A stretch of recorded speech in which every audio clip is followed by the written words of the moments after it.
मज़ा तो आया, मगर जिस तरह बोल रहा था वहाँ पर इस तरह हुआ नहीं है, मगर हम लोग वेट करते रहे काफ़ी देर। मायूस हो गए बहुत, थक भी गए इतना। हम मिनिस्टर साहब का इंतजार करते लगे, लेकिन वो नहीं आए। सुबह से ही हम लोग निकले हुए थे तो कुछ खाया भी नहीं, और जब आए तो वो आए भी नहीं, जिनके ने बैंड किया था वो आए नहीं। वफाकी वज़ीर तालीम शफकत महमूद ने कराची के बच्चों को रुला दिया। शफकत महमूद का नेशनल म्यूजियम का दौरा ताखिर का शिकार। तलबा भूखे प्यासे वफाकी वज़ीर का इंतजार करते रहे। 100 से ज्यादा बच्चे थक हार कर वापस चले गए। बच्चों के गिले शिकवे टीचर्स ने इंतजामिया को भी तनकीद का निशाना बनाया। वफाकी वज़ीर तालीम बच्चों के इंतजार से लाइल्म निकले। शफकत महमूद कहते हैं, बच्चे जल्दी कैसे आ गए, उनका तकरीब में आने का वक्त ही 4:15 बजे का था।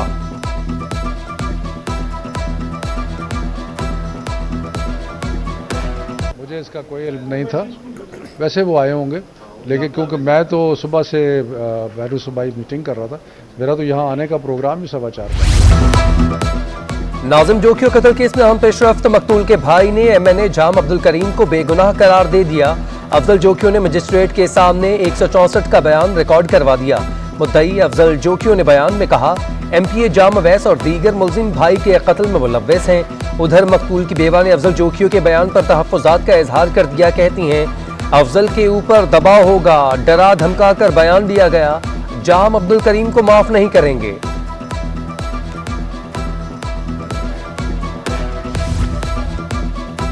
नाज़िम जोखियों कत्ल केस में नया मोड़। भाई अफजल जोखियों ने मुकदमे में दहशतगर्दी की दफात शामिल करने की दरख्वास्त वापस ले ली।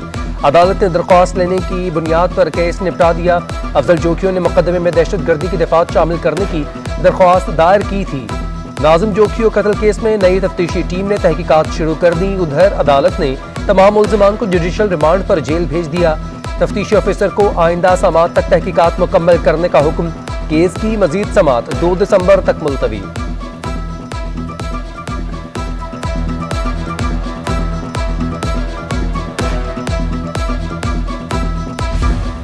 अली हसन बरोही पर जमीनों पर कब्जे का इल्जाम। पीपल्स पार्टी के कारकुन मंगू पीर नॉर्दर्न बाईपास पर सरापा एहतजाज।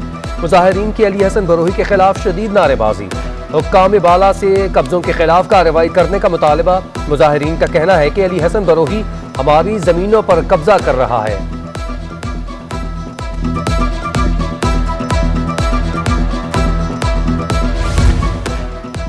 शहर कायद के बासी सस्ती चीनी और आटे को तरस गए। यूटिलिटी स्टोर्स इंतजामिया बहरान पर काबू पाने में नाकाम।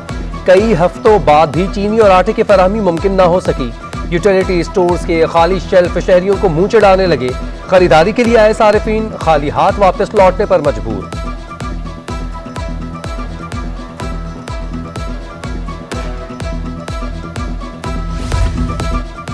गैस का बहरान, सन्नतकार भी परेशान। शहर कायद के बड़े सन्नती जोन कोरंगी में गैस प्रेशर में कमी के बायस इंडस्ट्री का पहिया रुकने लगा।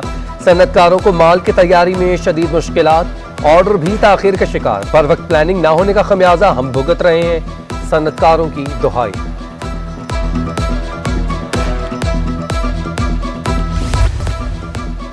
लांढी मेडिकल कॉम्प्लेक्स में बल्दिया उज़्मा की लेबोरेटरी बंद। KMC की जानिब से फंड्स की अदम फराहमी के बायस लैब बंद हुई।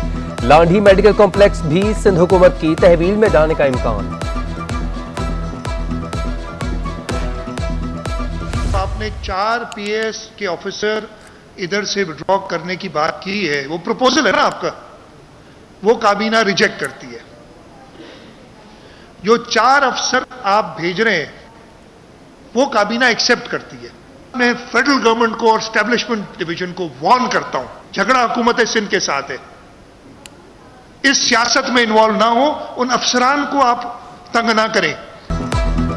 पुलिस अफसरान विफाक के नहीं सिंध के हैं, सूबे से बाहर नहीं जाएंगे। वजीर आला मुराद अली शाह डट गए, बोले कुछ ना समझ और कम अकल लोग समझते हैं कि बार बार झूठ बोलकर हावी हो जाएंगे।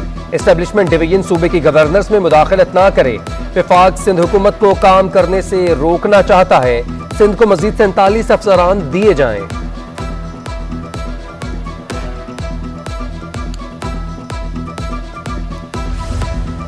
वज़ीर आला मुराद अली शाह सिंध के अफसरान को सियासी ना बनाए। अपोजिशन लीडर हलीम आदिल शेख का रद्द अमल आ गया। कहते हैं रोटेशन पॉलिसी पूरे मुल्क के लिए है। मुराद अली शाह का खौफ बता रहा है, पांव के नीचे से जमीन निकल रही है। हमने पिछले पिछले साल 2000 रुपये फी मन कीमत रखी थी गंदम की, और पिछले साल से इस साल तक जो इंक्रीज हुई है इनपुट्स की, जिसमें सीड, फर्टिलाइज़र, डीजल, बाकी जो लेबर चार्जेस वगैरह उनको कंसिडर करते हुए इसमें सबसे ज़्यादा फ़ायदा उस गरीब को होगा, इसलिए कि हमारे यहाँ 50% जो पैदावार है उसका हिस्सेदार हारी होता है। सिंध के किसानों के लिए बड़ी खुशखबरी, गंदम की इमदादी कीमत 2200 रुपए फी मन मुकर्रर। वज़ीर आला सिंध मुराद अली शाह कहते हैं, ईंधन, फर्टिलाइजर और ज़रूरी अद्वियात महंगी होने पर गंदम की कीमत बढ़ाई। वफाकी हुकूमत बैरून ममालिक को फायदा पहुंचाना चाहती है, अपने किसानों को नहीं। सिंध में इलेक्ट्रिक गाड़ियों के रजिस्ट्रेशन की इजाजत दे दी गई। कपास की फसल ने किसानों को मालदार बना दिया। रुई की कीमत में फिर इजाफा, मुल्क की तारीख की बुलंद तरीन सतह पर जा पहुंची। रुई 1000 रुपए महंगी होकर 18,000 रुपए फी मन हो गई। रवां साल कपास की मजमूई मुल्की पैदावार 80 से 85 लाख बैल्स तक रहने का इम्कान। डॉलर की फिर ऊंची उड़ान, इंटरबैंक में 91 पैसे महंगा, 174 रुपए 67 पैसे का हो गया। ओपन मार्केट में भी डॉलर 20 पैसे महंगा होकर 176 रुपए का हो गया। उधर स्टॉक मार्केट में मंदी का रुझान, 100 इंडेक्स में 83 पॉइंट्स की कमी रिकॉर्ड। दूसरी जानिब सोने की कीमत में एक बार फिर इजाफा, 1 तोला सोना 2000 रुपए महंगा, 1 तोला सोना 1,24,000 रुपए का हो गया।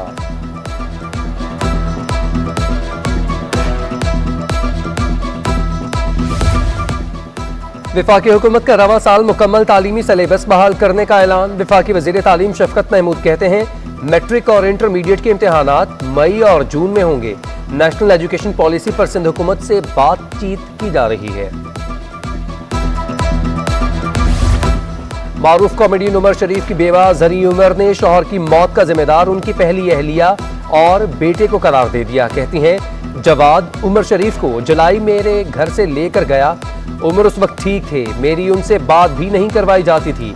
उमर शरीफ की सेहत जवाद उमर की लापरवाही की वजह से हुई।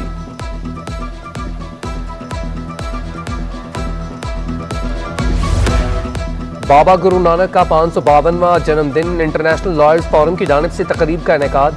मुसलमानों, ईसाइयों, हिंदुओं समेत तमाम मज़ाहब के अफराद ने शिरकत करके बेहतरीन मजहबी रवादारी की मिसाल कायम की। ILF वफ्द का सिंध पुलिस के बैंड और फूलों से इस्तकबाल। तकरीब में मौजूद बच्चों में खिलौने और तोहफे तकसीम। पाकिस्तान में रवां साल का तीसरा चांद ग्रहण कल होगा। चांद ग्रहण पाकिस्तान समेत यूरोप और वस्ती एशिया में देखा जाएगा। मुकामी वक्त के मुताबिक चांद ग्रहण सुबह 11 बजे शुरू होगा, जो शाम 5:03 पर खत्म होगा।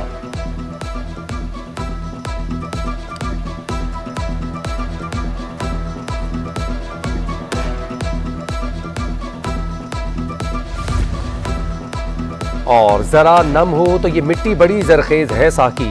70 साला नसीमुद्दीन ने वर्ल्ड रिकॉर्ड बना डाला। एक हाथ से मुट्ठी में सेब तोड़ने के मुकाबले में इंग्लैंड को शिकस्त दे दी।